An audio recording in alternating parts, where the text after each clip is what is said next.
If you want to grow your chest, this is the video for you. If you're a beginner, I would probably recommend push-up. I would recommend you do 3 sets of 10, and if you find that really easy, 3 sets of 20 or 30, however many is hard. If you can do that consistently for a month, then you've probably built a pretty good foundation for chest strength, and you can easily move on to any other exercise that's going to be in this video. And if you're an intermediate, then I recommend you do 2 pressing movements, 1 horizontal, 2 to 3 sets, once or twice a week. And your rep scheme can vary.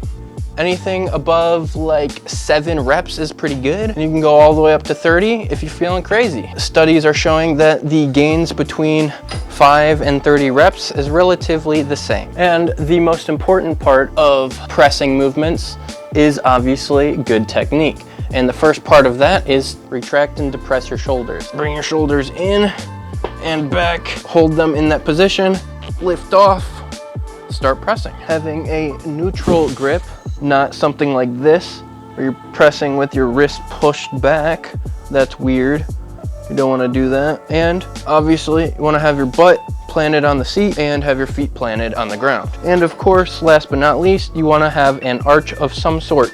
It doesn't have to be crazy, but have a little bit of an arch that gives you a bit more leverage and power. If you do flat back, I guess that's fine. If you prefer it, I guess it's not ideal. And one last thing about technique is the stretch or pause at the bottom. Current studies are saying that it is the most hypertrophic position. And one tip to increase intensity, especially in the lengthened position, is to do lengthened partials. So when you're close to or at failure, probably wouldn't do this on bench, but you do lengthen partials. You only do half reps for as much as you can, still holding the stretch. Now we're gonna move on to the exercise selection. Generally, there's only 2 options, incline and flat. If you really want to, you can add some decline work, flat, and you'll hit your whole chest doing those 2. So if you really want, all you have to do is have 2. However, when it comes to exercises, there is a big difference between dumbbells, cables, and machines, and they all have their own pros and cons to doing each one of them. But we're gonna start with dumbbells. They allow for a lot of customization of form because they're not fixed to any plane of motion like a machine. Second pro, they allow you for a very deep stretch at the bottom. Third pro, they allow you to converge at the top, so you start wide, you come in at the top. It's very good for chest hypertrophy. And generally, it's pretty easy to progressively overload with dumbbells. And I'd say the only big con for dumbbells is that they require a bit of stabilization when doing. And for exercises like dumbbell flies, they lose all mechanical tension at the very top of the movement, which is a bit unfortunate.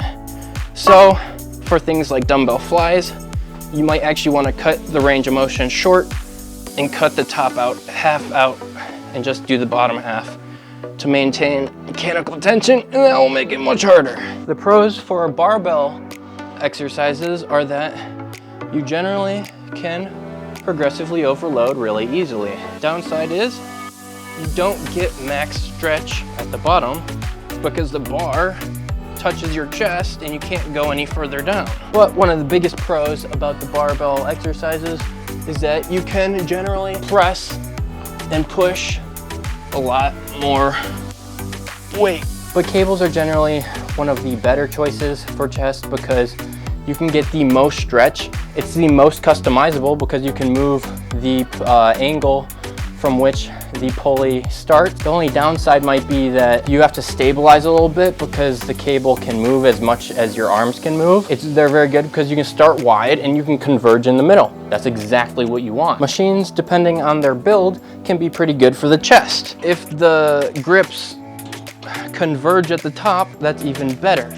Mine don't happen to do that, but if they did, that would be great. You're pretty stable on a machine, and you can set the position from where the weight starts resisting, so you can put it pretty far back so that you can get a real deep stretch at the bottom.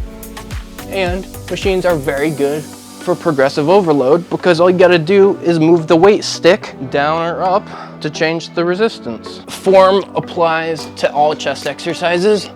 You want to retract your shoulder blades, deep stretch, slow and controlled on each rep. And if you're writing your own program for chest workout, remember you want 1 incline and 1 flat press. And when it comes to which exercise you want to choose for a flat press and for an incline press, it really comes down to personality and obviously what you have to choose from. So just choose from what you can do and what you enjoy doing, because then you'll actually stick with it. And then just progressive overload and you'll have a big chest. But if you want to know how to grow your chest, you probably also want bigger arms. And if you do, watch one of these 2 videos on either how to grow big biceps or how to get big triceps.